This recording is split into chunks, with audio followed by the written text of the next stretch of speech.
In a world enamored by Hollywood, its celebrities, their paradigms and ideals, is this where it's at? Join me each week as we discover the deeper meaning, an alternate spark to Hollywood's love, paparazzi, relationships, and empowerment. Yes, my friend, I am sparked by Hollywood.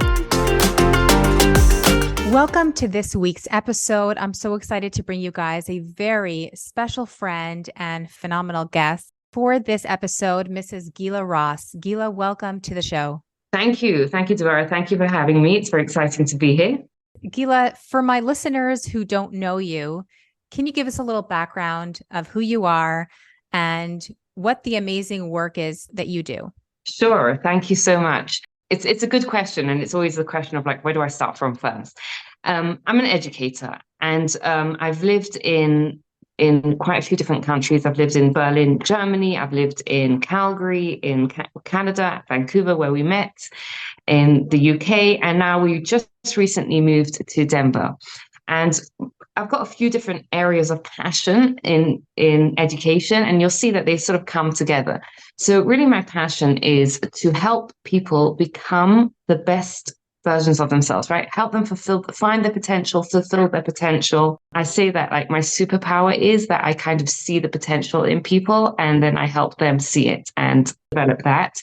And because of this, I find that Judaism has so much wisdom and so much like untapped and unknown wisdom for how to develop our potential, how to live the lives that we are craving.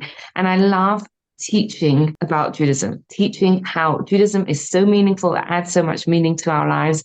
I'm also a parent. I have a larger family, and with quite a few different kids, their needs, and each child has different needs. And I've really become passionate about parenting. It's interesting because I went into education because I had this desire, this passion to change the world. Mm-hmm. And as I grew in my parenting, I realized that the most important way we can sort of change the world is the way we raise our kids, because the biggest influence we have on the world is for those who have children or who work with children, is the way we raise the next generation. So that is a huge passion of mine, is helping parents parent in a way that's healthy for them, healthy for their kids, and really raise the next generation in a healthier world. I love that.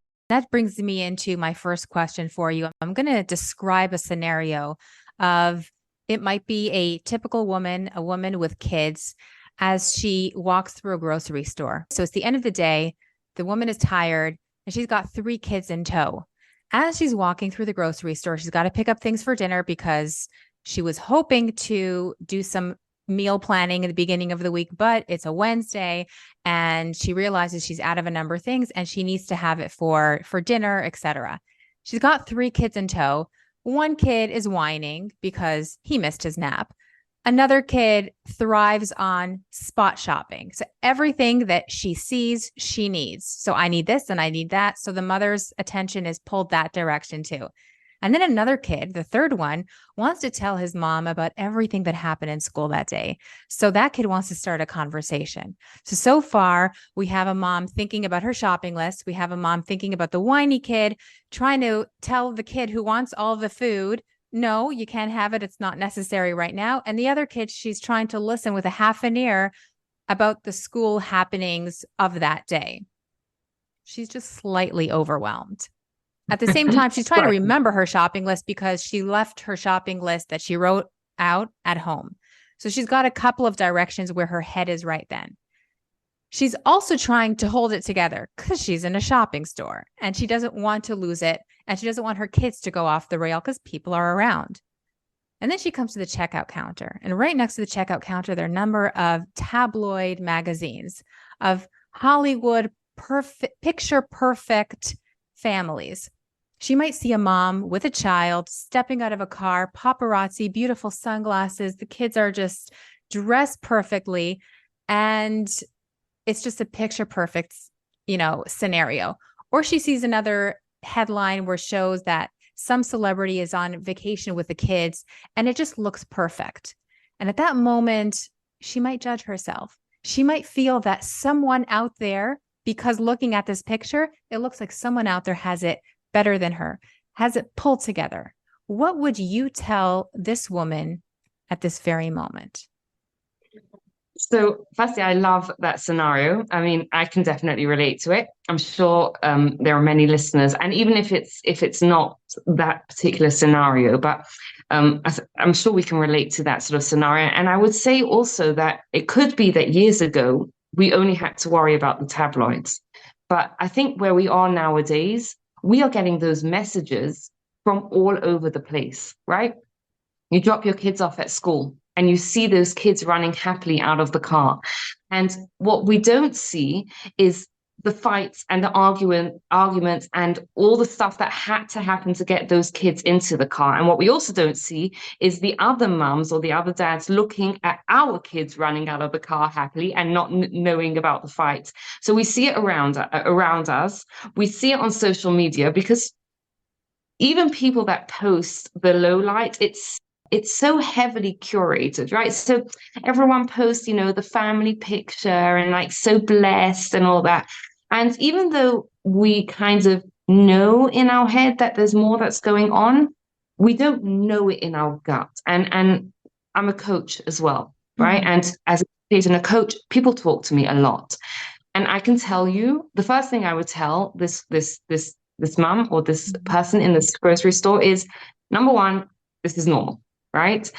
Everyone, and you'd be surprised, right? People would be surprised. The people that look like they have it all together, everyone is dealing with something, Mm-hmm. right? We don't see it, but everyone is dealing with something. The second thing I would say is like our expectations of ourselves are way out of whack, right? Like imagine if you were, someone was telling you this scenario, right? Take the fact that she's a mum, right? Let's say you had a PA and you were going to ask her to go shopping, look after three little children, make dinner, right? Do all these things, listen to that child, give that child the attention they need, show the other child the self-control that they need. Mm-hmm.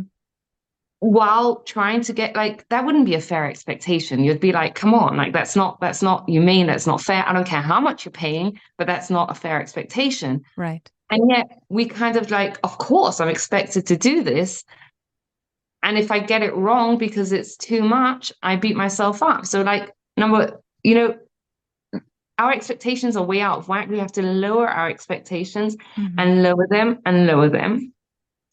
And the other thing that I would say is that we have to kind of take failure off the table. And I think this is coming from a good place, especially when we look at it in the parenting realm, is that we care so much about our kids and we have much more knowledge about how our parenting impacts our kids that we take it seriously, which is a good thing. But the other thing that the part that's not good is that we put too much pressure on ourselves. And there's actually a lot of research that backs this up, that what happens is often not as important as what happens afterwards, right? We are going to mess our kids up, right?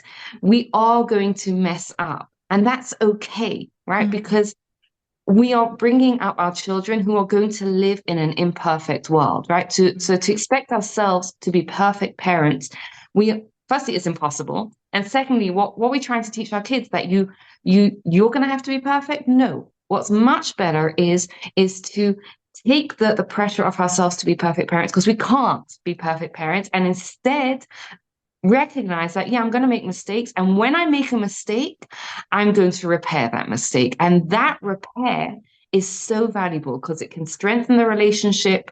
It teaches our kids so much. So the third thing I would say to this mum is take failure off the table, right? Because you're going into the grocery store and you're either going to win or you're going to learn, right? And that learning might be, I can't go into the grocery store with three kids, right? Like it's just not a fair expectation. That learning might be, it's okay to say, you know what, we're going to have takeout for dinner tonight. The learning may be, it's okay to tell my child, I want to hear what you have to say. Right now is not the great time. Can we talk about it this evening or whatever, right? So when we sort of take that failure off the table and have that mindset of I'm either going to win or I'm going to learn, it helps us to be, and it's not just parenting in every area, it helps us to be easier on ourselves and to become better through that process. That's incredible. I've never heard of winning or learning. And I love that term because I think it softens the expectations that we have of ourselves and of our children at the same time. That instead of winning or losing, at least for myself, I know sometimes in situations I'll be like, oh, the way I responded, I'm a bad mom. And it's just something subconscious. I don't really think I'm a bad person, but I feel like we have to have this picture perfect, like, am I good or am I messing them up? And like you said, Gila, we're probably messing them up, but we can learn from it at the same time. Can you give us another example how we as parents can either win or learn and turn a situation into something better? I think the truth is there are a million times a day that we can do this. And I think one of the ways where people get like get confused or get worried about this is in terms of apologizing to our kids, right? Mm-hmm. Now, maybe it's just me, but very often what happens is that let's say a child will misbehave and my reaction will be disproportionate, or I will reflect back at it and say, oh, I shouldn't have reacted in that way. Or my child may come to me and say, especially if your kid's older or just more articulate, even younger kids can do this and say, that's not fair. It was mean or whatever, right? Mm-hmm. And where we get hung up on is because we're like, you know what, like maybe I should apologize, but on the other hand, I don't want to send my child the message that what they did was Right. okay, Mm-hmm. right? And I think as parents, we can do both, and it's such a powerful lesson to teach our kids, right? Because there's very often in human relationships, there's two parts to it, right? So let's say the child comes home and whatever throws their stuff and says horrible things to you, right? And you react in a way that you're not proud of. And you reflect on it, or your kid comes to you and says, like, that was really hurtful what you said to me. Mm-hmm. We can do both. We can say, you know what? I'm sorry that I said something that was hurtful. My reaction wasn't right, right? I'm sorry it was wrong.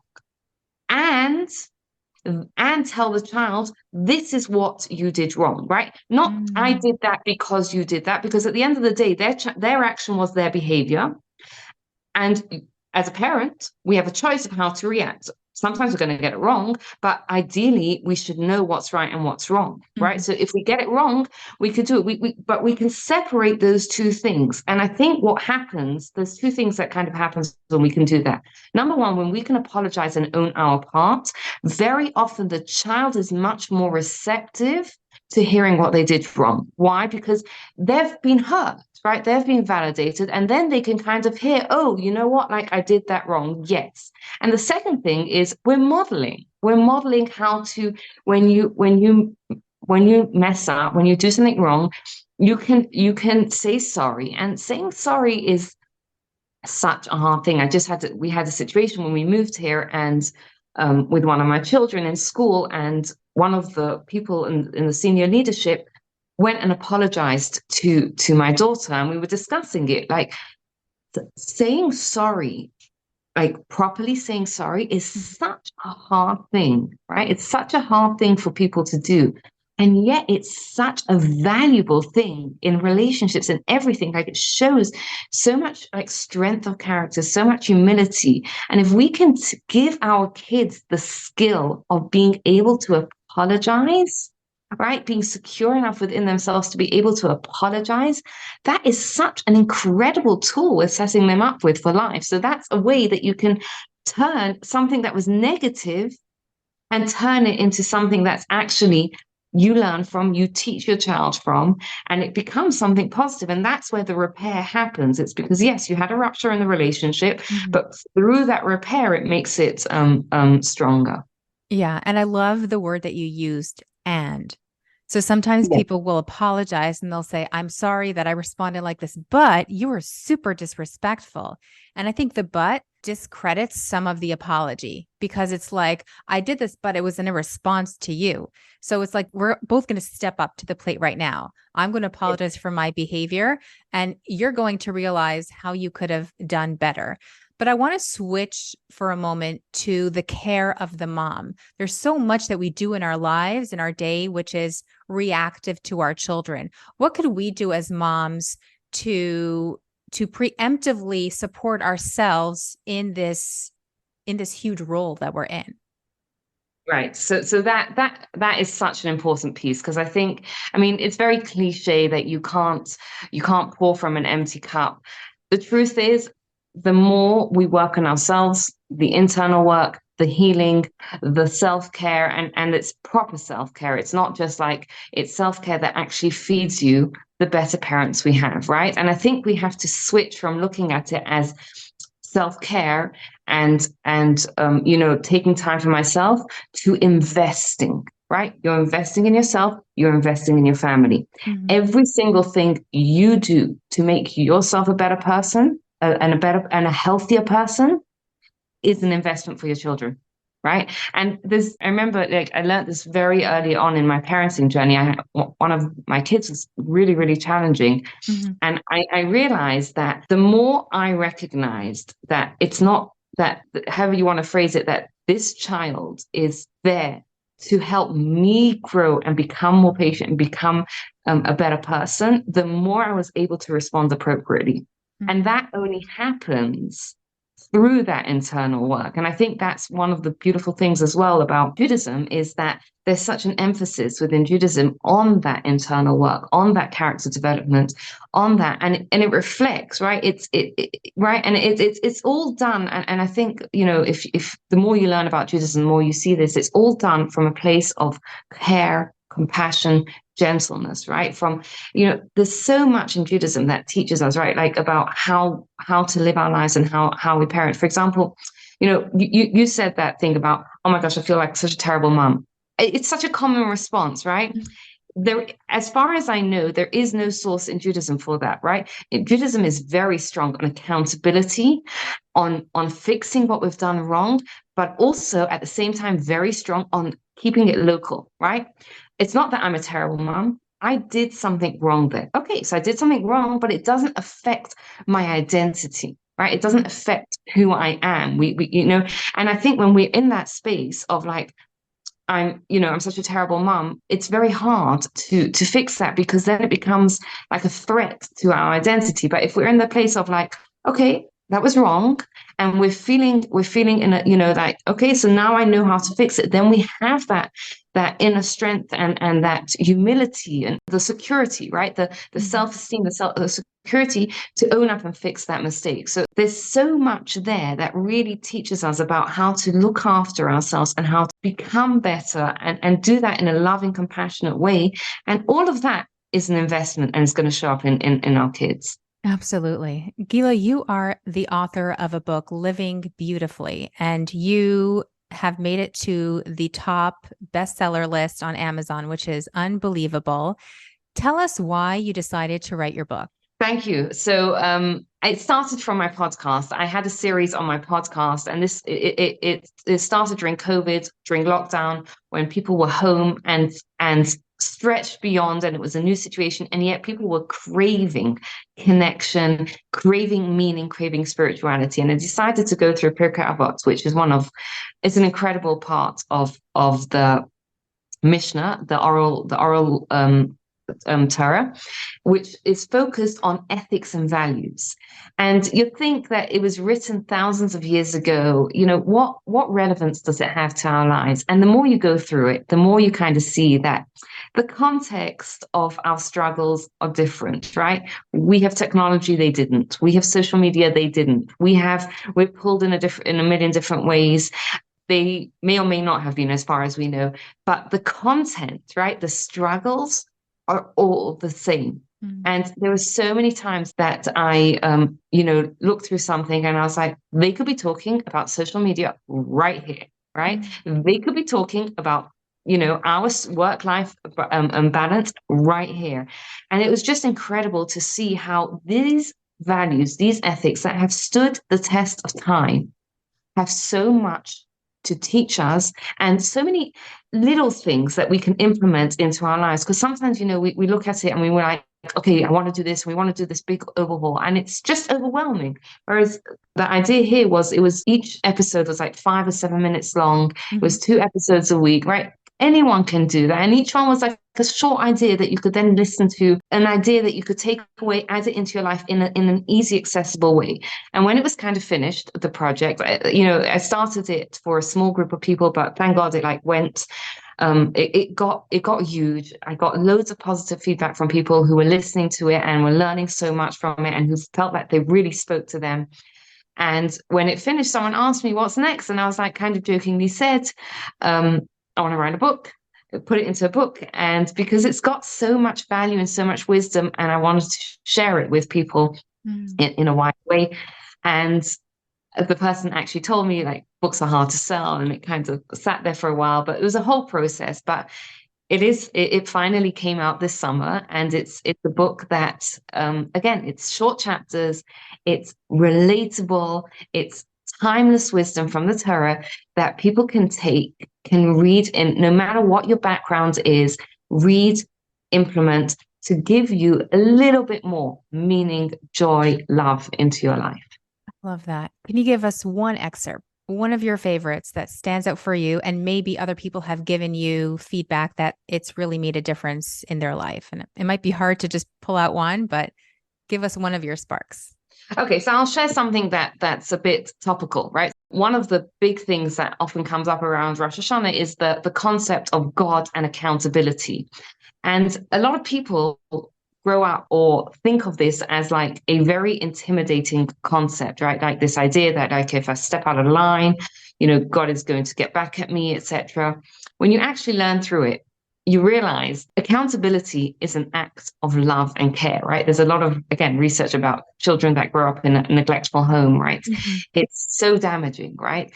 The world is full of ants. As human beings, once we're over the age of 2, 3, and when they're not in our house, we don't give them much attention. Why? Because we don't care about it, right? God cares about what I do. And Pirkei tells us, reflect on that. Now, when you reflect on that, you realize the world is massive. There are billions of people in the world, right? God cares about what I do. God cares about the little things that I do. Yes, God cares about it because God loves and cares about us. God cares about us. God loves us, and he cares enough that he wants us to develop our potential. And he knows that the way we do that is by small incremental steps. And that's why he cares about every little thing that we do. And when you reflect upon it, and it's such a switch, right? It's such a way of walking in to the high holidays and looking at ourselves in the mirror every single day and saying, wow, I matter. And that shifts the decisions and the choices that we make from everything, right? From how we treat ourselves, how we treat others, right? When we realize that, like, God, who created the whole world, believes in me and believes in what I'm going to do, it totally shifts the way we can live our lives. I think that's so potent because I think it changes how we will show up in this world, knowing that what we do at any given moment is so precious and so valuable to God. So thank you for that.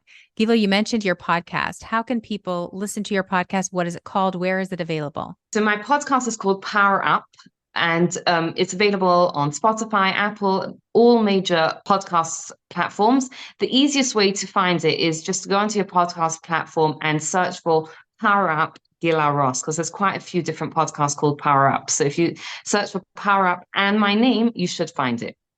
Fantastic. And if anyone wants to reach out to you personally, how can they do that? More than welcome to email me, gilaross@gmail.com. I'm also on social media. You can find me on Instagram. It's Gila Ross. On Facebook, you can find me. You can find me on LinkedIn as well. So any of those ways are ways that you can reach out to me.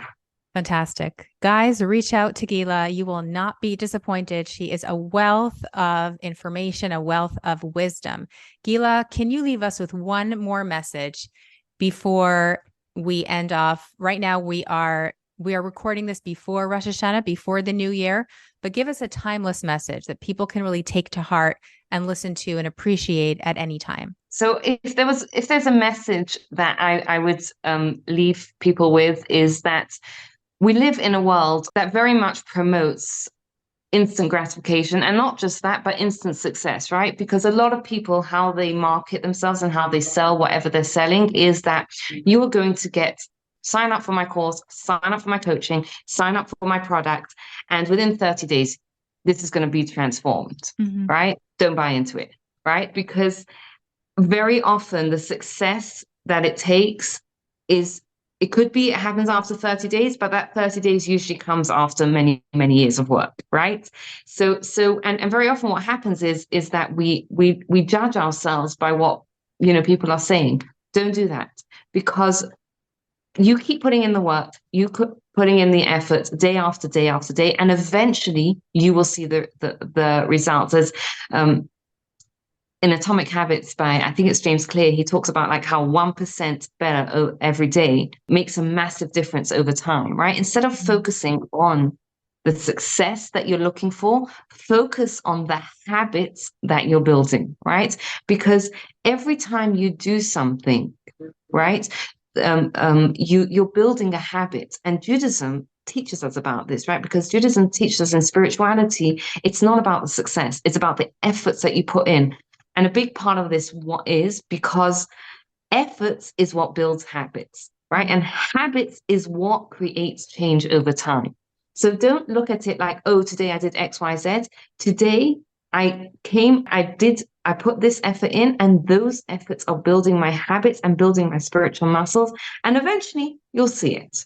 I love it. Thank you so much for that. And thank you for sharing your wisdom and the light that you shine in this world. You have just given us a little spark on this episode. So thank you so much. Guys, read Gila's book. Check it out on Amazon. Check it out on mosaicpress.com. You will not be disappointed. Gila, thank you so much. Thank you for joining me for today's episode. If you are loving the Spark by Hollywood podcast, kindly leave me a 5-star review on the platform that you're listening on. Be sure to follow me on Instagram at Sparked by Hollywood. That's where the conversations happen. That's where I give you extra content on all my episodes, and where you can send me your feedback, your comments, and questions. And finally, in a world where we are all enamored by the spark of Hollywood and its celebrities, always remember your own spark that you carry within you, that makes you the gift that the world needs to shine that much brighter. I'll catch you in the next episode.